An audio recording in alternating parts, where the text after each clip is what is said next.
Hi friends, I am Dr. A.U. Sutar, Associate Professor, Department of Zoology, GM College, Karad. In this video, today we are going to learn about the Agnatha. Before going to study the Agnatha, we must know the outline of classification of phylum Chordata. So, phylum Chordata possesses three peculiar characters, that is presence of neurochord, presence of notochord, and presence of pharyngeal gill slits. So in the classification of phylum Chordata, the phylum Chordata is divided into two groups. This is the first group, that is Acraniata, or it is also called as the Protochordata. Protochordata, protos means first formed. So these are the first formed chordates, that is lower chordates. So all these animals, they are included in this group, that is Protochordata or Acraniata. In this group, the cranium is not present. Then this is the second group, that is Craniata, or it is also called Euchordata. So Craniata means cranium is present in these animals, and Euchordata, means true, that means true chordates, they are included in this group, that is the group Craniata. That means all higher chordates, they are present in the group, that is the Craniata. Now Acraniata or Protochordata, it is divided into three subphyla: subphylum Hemichordata, subphylum Urochordata, and subphylum Cephalochordata. Subphylum Hemichordata is now considered to be an invertebrate group. So the two groups, that means subphylum Urochordata and subphylum Cephalochordata, they are the classified under group Acraniata. Then again, this subphyla, it is divided into different classes. So Hemichordata is divided into two classes, that is Enteropneusta and class Pterobranchia. Then subphylum Urochordata, it is divided into two classes, Acidaceae and Thylaceae. Then Cephalochordata, Urochordata is divided into three classes, Acidaceae, Thylaceae, and Larvaceae. Then Cephalochordata is divided into only one class, that is called as the Glyptochordae. Again we come to this point, that is group Euchordata or group Craniata is divided into subphylum, only one subphylum, that is the Vertebrata. Vertebrata, that means vertebral column is present in these animals. This subphylum is divided into two divisions. First one, it is nothing but the Agnatha, and second division, that is called as the Gnathostomata. So now Agnatha, that means lack of jaws. So jaws are absent, or jawless animals, they are present in this division, that is the Agnatha. And here division Gnathostomata, that means upper jaw and lower jaw, they are present in this division. Division Agnatha is divided into two classes, that is the class Ostracodermi and second class, that is called as the Cyclostomata. Then Gnathostomata has two superclasses, superclass Isis and superclass Tetrapoda. Then superclass Pisces is divided into three classes: Placodermi, class Placodermi, class Chondrichthyes, and class Osteichthyes. And superclass Tetrapoda, that means they bears four legs. Tetra means four, poda means legs. So these animals bear four legs, and this superclass Tetrapoda is divided into 4 classes: class Amphibia, class Reptilia, class Aves, class Mammalia. So this is about the outline of the classification of the phylum Chordata. Now general characters of the Agnatha. So just we discuss, that is, in this group the jaws are absent. So here this is the animal which belongs to the Agnatha. So you can observe this animal and see here no jaws are present. Upper jaw or lower jaw, they are not present in this case. So this is the first character, jaws are absent. Paired fins are generally absent.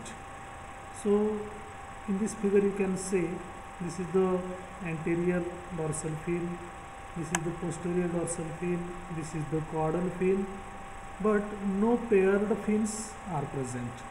So here no pair is there. So generally paired fins, they are absent. Early species had heavy bony scales and plates in their skin, but these are not present in living species. So before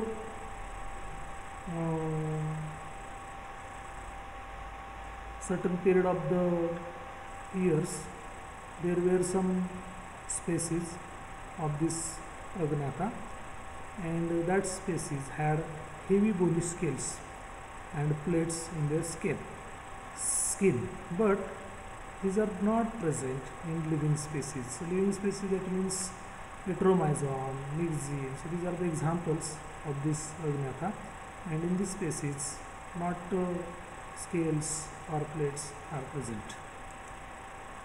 In most cases the skeleton is cartilaginous, that means the skeleton is made up of cartilage. So in majority of these animals the skeleton is the cartilaginous. The embryonic notochord persists in the adult. So this notochord or embryonic notochord also persists in the adult. 7 or more paired gill pouches, they are present. So in this case 7 or more pairs of the gill pouches, they are present. Now this is about the division classification of the Agnatha. The division Agnatha is divided into 2 classes. First one, it is called as the Ostracodermi, and second class it is called as the Cyclostomata. So ostracoderms, they are any of several groups of extinct primitive jawless fishes that were covered in an armor of bony plates. So nowadays these animals, they are not present on the surface of the earth, but they were present in the previous years, and that's why this group, it is called as the extinct group or primitive jawless species. They are present in the ostracoderms. Their fossils are found in North American and European strata of the Ordovician, Silurian and Devonian periods of the Paleozoic era, approximately 400 million years ago. It was one of the earliest chordates to appear in the geologic record. These ostracoderms were a part of one stage in the stepwise development of life on Earth, with new stages forming on the foundation of earlier stages. So this is about the ostracoderms. Now we come to the characteristics of the class Cyclostomata. So cyclos, that means circular, and stomata, that is mouth. So in these animals the circular mouth is present. So this is the first character. The body is round and elongated like an L. So rounded and elongated body or L-like body is present in the cyclostomes. Then paired fins are absent. Median fins with cartilaginous fin, rays. So no pairs of the fins are present. Then median fins, they are made up of the cartilaginous fin rays. Then no paired appendages, they are present. The skin is soft, smooth, and devoid of any scales. That means scales, they are not present in the skin. In these animals, spleen is absent. The exoskeleton is also absent. The endoskeleton is cartilaginous with no bones. So endoskeleton is made up of the cartilage, but bones are absent. The notochord is present throughout their lives. The digestive system is devoid of any stomach. That means digestive system is present, but stomach is absent in these animals. Then the nostril is a single and median. So median nostril is present, only single nostril is there. Then gills are 5 to 16 pairs. The heart is two-chambered, only two chambers they are present in the heart. The brain is visible. The lateral line acts as a sense organ. About 10 pairs of cranial nerves are present in the nervous system. In this case, sexes are separate, that means male animal, female animals, they are separate animals. Some hagfish species are believed to be hermaphrodite. That means there may be male and female reproductive system present in the single animal. The pair of mesonephric kidneys make up the excretory system. In excretory system, there is a pair of mesonephric kidneys. Development may be direct or indirect, and these are the examples: Petromyzon and Myxine. So this cyclostomata is divided into two orders. First one, this is called as the Petromyzontiformis, or it is also called as the Petromyzontia. So now this is about the characters of the order Petromyzontiformis. Lampreys or lampreyens belongs to this order. They are found in both marine and freshwater, that means present in the rivers, then pools, ponds, as well as they are present in the seawater.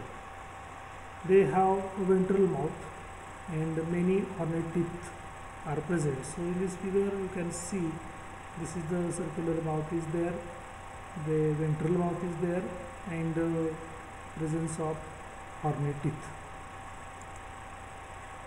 The nostril is present dorsally. So here in this figure you can see here the nostril is present on the dorsal side.